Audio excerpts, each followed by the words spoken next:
नमस्कार, बहुत स्वागत है आप सभी का हमारे खास कार्यक्रम मसला में। मैं हूं आपके साथ ज्योति यादव। कांग्रेस सांसद और लोकसभा नेता प्रतिपक्ष राहुल गांधी कल चंडीगढ़ दौरे पर गए और चंडीगढ़ में अपने 2 कार्यक्रम में उन्होंने हिस्सा लिया। दरअसल राहुल तय समय के अनुसार सबसे पहले दोपहर 12:15 में हरियाणा प्रदेश कांग्रेस कमेटी और चंडीगढ़ के वरिष्ठ नेताओं के साथ उन्होंने बैठक किया और इसके साथ ही एक अहम बैठक भी उन्होंने दरअसल कल की है, जिसमें अलग अलग संगठनात्मक पहलुओं और लोगों के बीच जमीनी स्तर पर संगठन के कामकाज को लेकर चर्चा की गई। तो वहीं इसके बाद राहुल गांधी दोपहर 1:15 में संगठन सृजन अभियान के लिए नियुक्त पर्यवेक्षकों और प्रभारियों के साथ बैठक भी करेंगे।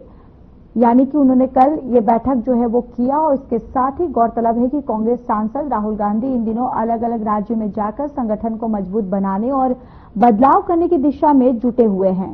कांग्रेस की ओर से संगठन सृजन कार्यक्रम किए जा रहे हैं, जिसमें राहुल गांधी अपनी ही पार्टी के नेताओं को लेकर काफी मुखर अंदाज में दिख भी रहे हैं। और एक दिन पहले राहुल मध्य प्रदेश दौरे पर भी गए हुए थे, यानी कि चंडीगढ़ दौरे से पहले मध्य प्रदेश दौरे पर भी राहुल गांधी गए थे। उन्होंने अपनी ही पार्टी के नेताओं को एक बार फिर से आईना दिखाया और राहुल गांधी ने कांग्रेसी नेताओं को नसीहत भी दी है। उन्होंने कहा है कि गुटबाजी से नुकसान सहन जो है, यानी कि जो अंदरूनी जो कलह होती है, जो गुटबाजी होती है, जिसका खामियाजा जो है वो कांग्रेस पार्टी को चुनाव में भुगतना पड़ता है। यानी यहाँ पर साफ तरीके से साफ तौर पर राहुल गांधी ने संदेश दे दिया है, नसीहत दी है कि अगर पार्टी में गुटबाजी होती है और अगर उसका नुकसान होता है तो वो नुकसान हम बिल्कुल सहन नहीं करेंगे और संगठन में अब सिफारिश जो है वो भी नहीं चलेगी।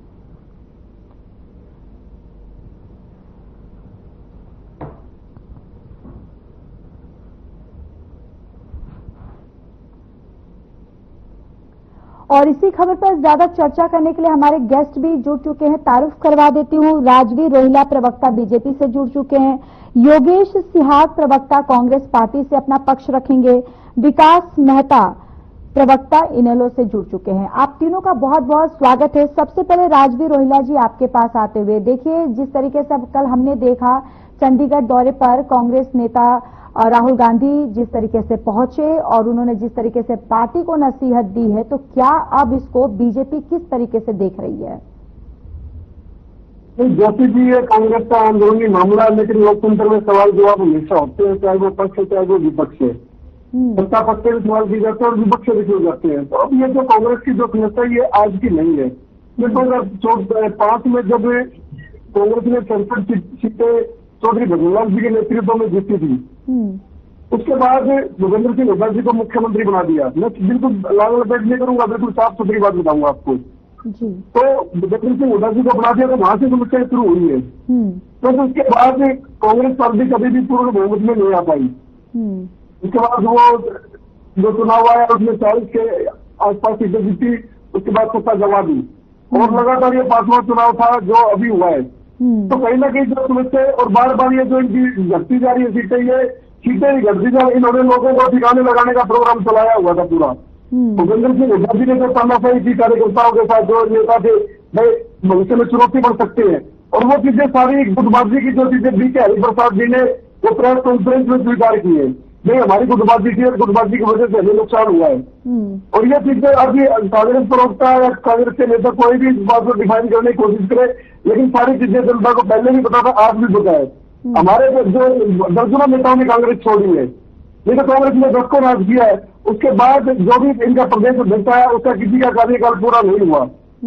वो चाहे अशोक तंवर जी, शैलजा जी है या फिर और जो नेता है उनके, ठीक है ना। तो ये चीजें आज के नहीं है, ये बीमारी पुरानी है, 20-22 साल पुरानी है, जो राहुल गांधी को अब समझ में आई है।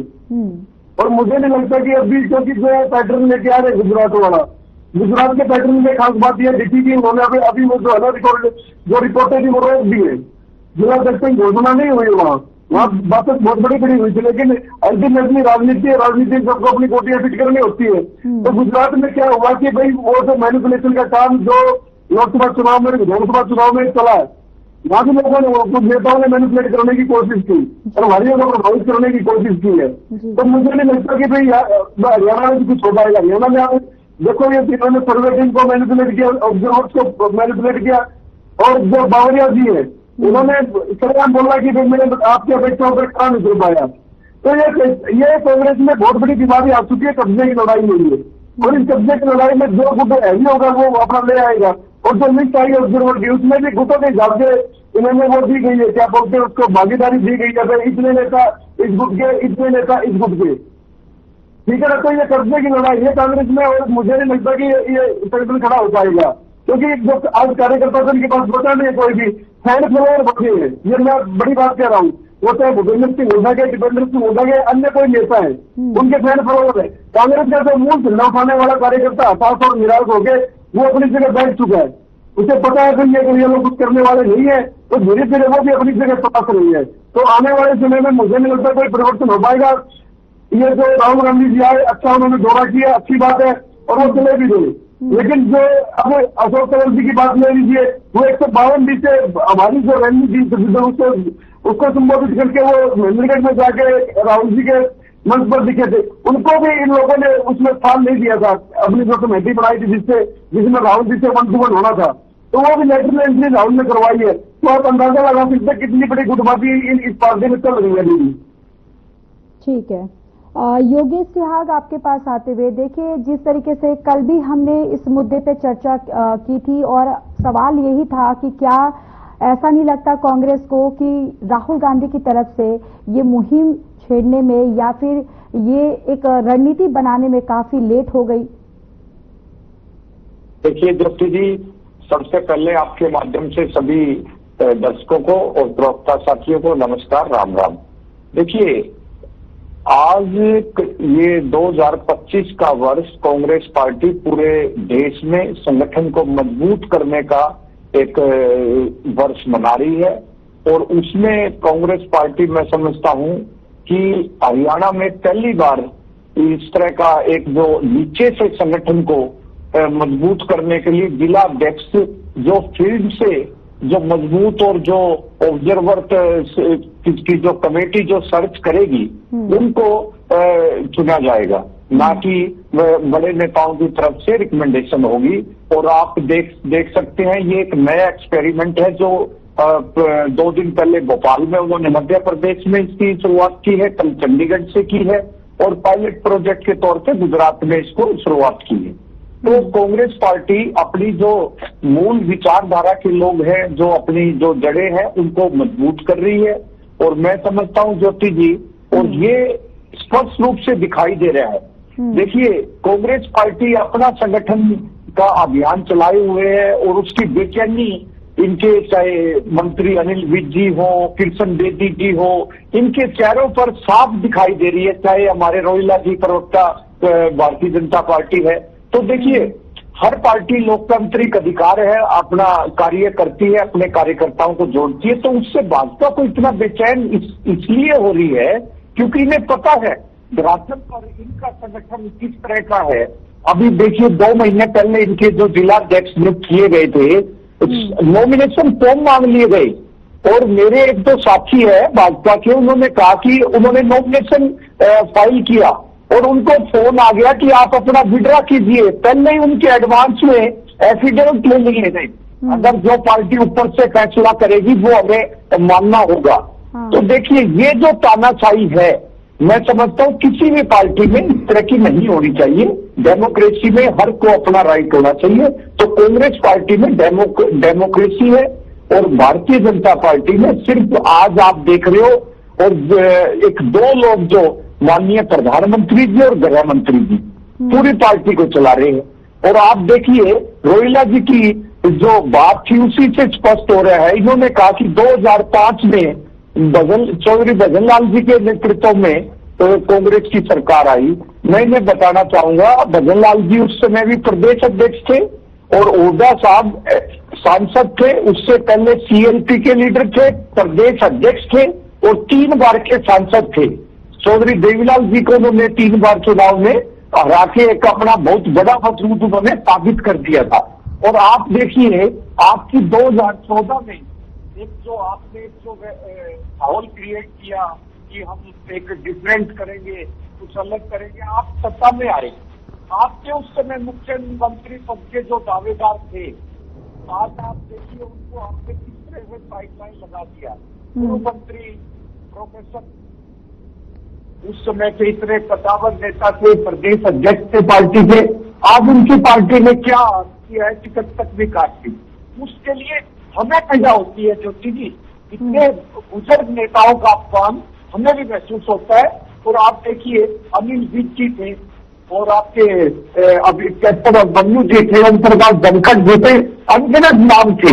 और खट्टर साहब की एक नई एंट्री की, जो प्रथम बार विधायक बने और पहली बार उनको मुख्यमंत्री बना दिया गया। उनका कोई अनुभव नहीं था, वो अनुभवहीन नेता होने की वजह से प्रदेश कितना पीछे चला गया वो आप सब लोग जानते हैं कि आज जो प्रदेश के हालात हैं, फिर इन्हें जब 10 साल में उन्होंने देखा कि प्रदेश पीछे चला गया और इतनी एंटी इनकम्बेंसी है, तो इन्होंने एक और नया चेहरा जो उनके मुख्यमंत्री मनोहर लाल जी के सहायक होते थे उनको चुन दिया।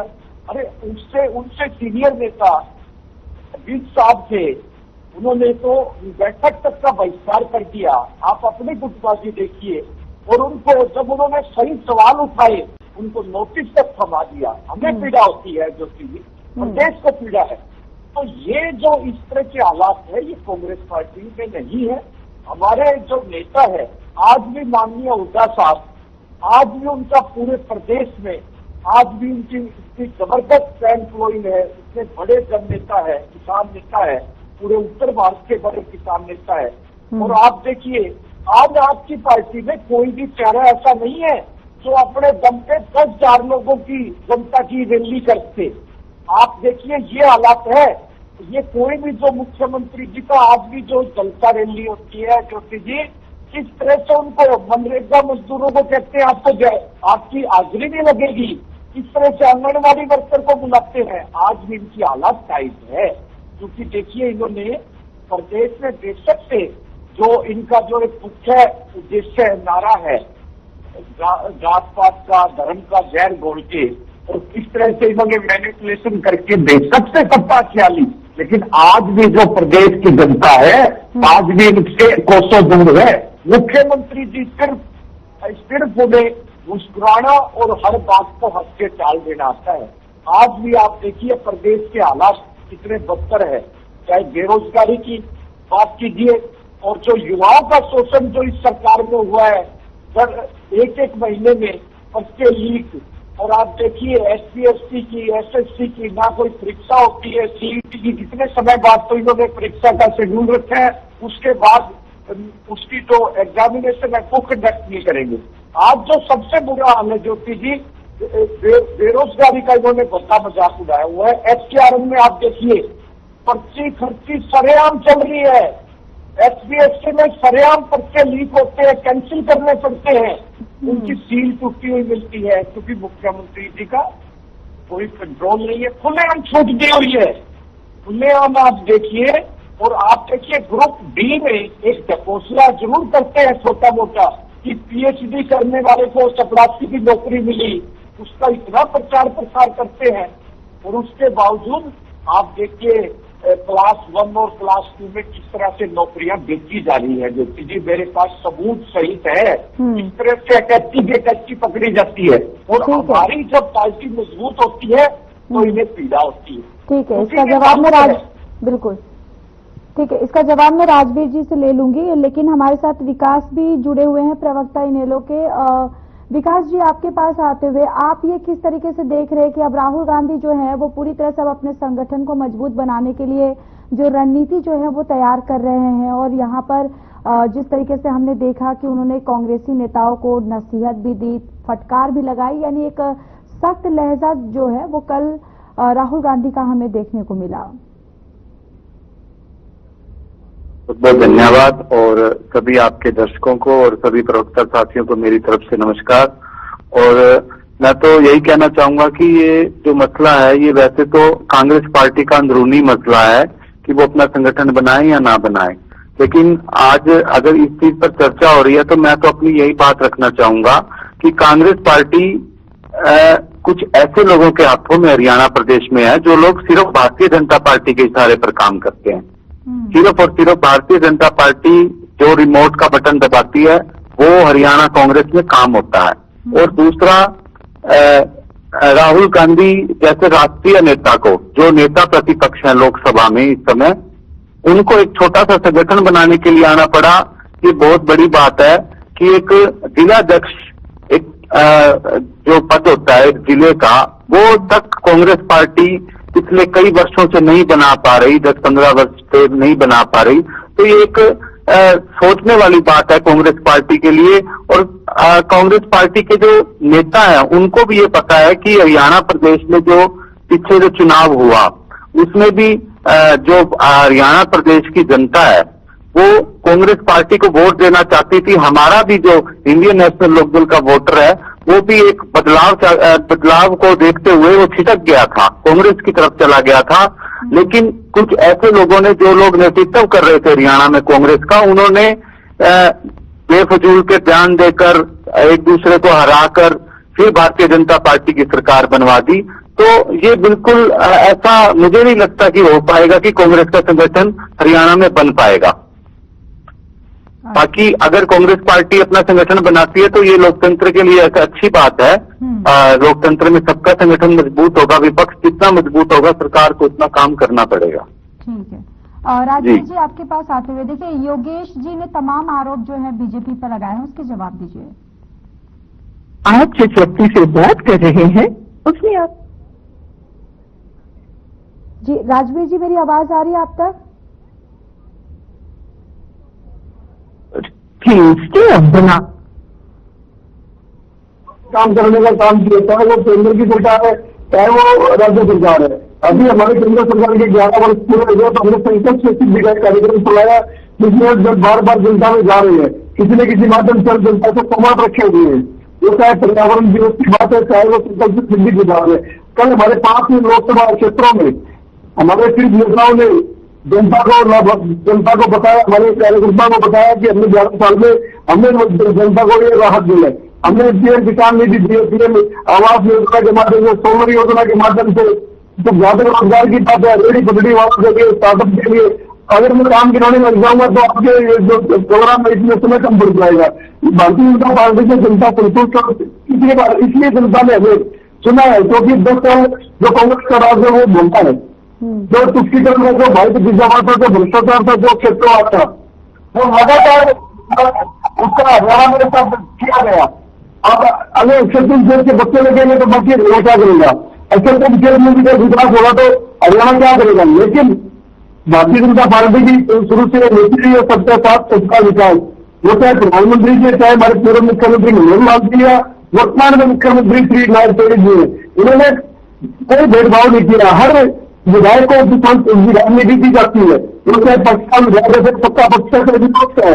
और अगर कोई भी विधायक किसी भी एरिया का है, आम कार्य आम जनता भी मुख्यमंत्री जी के पास कोई प्रपोजल लेके जाती है तो मुख्यमंत्री जी से हर विचार करते हैं और उसका काम करने का काम करते हैं। तो आज मैं भी मुख्यमंत्री जी के बारे में कोई टिप्पणी नहीं कर सकता, लेकिन विपक्ष को विरोध करना, मारने के लोग बैठे हुए, इन लोगों ने आपस में तो बर्बादी का तो इन्होंने किया है, तो वो कई जनता में देगा, तो जनता इनसे भी तरफ है। लेकिन हरियाणा की जो भारतीय जनता पार्टी की सरकार है उसको जनता ने पिछली बार भरोसा पाया है, लेकिन जनता ने हरियाणा सरकार ने पारदर्शिता से नौकरियां दी है, पारदर्शिता से हमने हर वो काम करने का काम किया। 475 की जो योजनाएं है उन योजना को हमने ऑनलाइन किया है। अब एक घंटे में आधार कार्ड बन जाता है, बर्थ कार्ड बन जाता है, ये सारी चीजें हमने ऑनलाइन करके दी है। योजना को लाभ गरीबों को भी। जी योगेश जी आपके पास आते हुए, देखिए तमाम उन्होंने आरोप लगाए और उन्होंने ये कहा है कि ये आपका अंदरूनी मामला है और इससे बीजेपी को कोई फर्क खास जो है वो नहीं पड़ने वाला है। देखिए डॉक्टर जी, फर्क तो उनका साफ नजर आ रहा है। वो इनके 2-3 मंत्री हर समय मतलब उनकी जो आप देख सकते हैं किस तरह से कॉम्पैक्ट नजर आ रहा है, परंतु देखिए हमें उससे कोई फर्क नहीं पड़ता।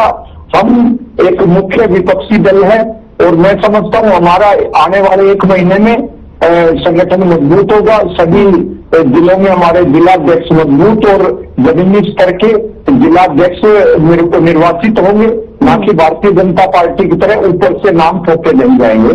और मैं समझता हूँ ज्योति जी, हरियाणा में जो मुख्य जो सरकार की जो तानाशाही है उसका पार्टी संसद से लेके सड़क तक विधानसभा में परजोर तरीके से जो जनता की आवाज को प्रमुखता से उठाएगी। क्योंकि देखिए जनता का विश्वास जो है, क्योंकि 39% वोट हमें मिला, 39 पॉइंट कुछ परसेंट वोट भाजपा ज्यादा लेने में बेशक से सफल हुई हो, परंतु आज भी हम हरियाणा के जन जन की आवाज हैं। और देखिए भारतीय जनता पार्टी खुद प्रवक्ता भी भारतीय जनता पार्टी के स्वीकार कर रहे हैं, वो जो मंत्री जो जनता की समस्याओं के लिए जो जनता ने चुना है और आपको मंत्री बनाया है, आप सरकारी खजाने से अपनी वेतन ले रहे हो और वो हर समय केवल अपनी पार्टी की योजनाओं के लिए रहते हैं। सचिवालय में इनके मंत्री नहीं मिलते, वो केवल हर समय पार्टी की बैठकों में नजर आते हैं। तो आप देखिए कहीं ना कहीं जनता के साथ आप विश्वासघात कर रहे हैं। आपको जनता की उम्मीदों पे खरा उतरना चाहिए। आज आपने 4 लाख बीपीएल परिवारों के नाम काट दिए। ऐसा क्या हो गया ज्योति जी कि 8 महीने में जब चुनाव होने से हर व्यक्ति को आपने जो पोर्टल की बात कर रहे थे रोहिला जी, हर व्यक्ति ठीक है। को विकास मेहता जी आपके पास आखिरी कमेंट। विकास मेहता जी आपके पास आखिरी कमेंट।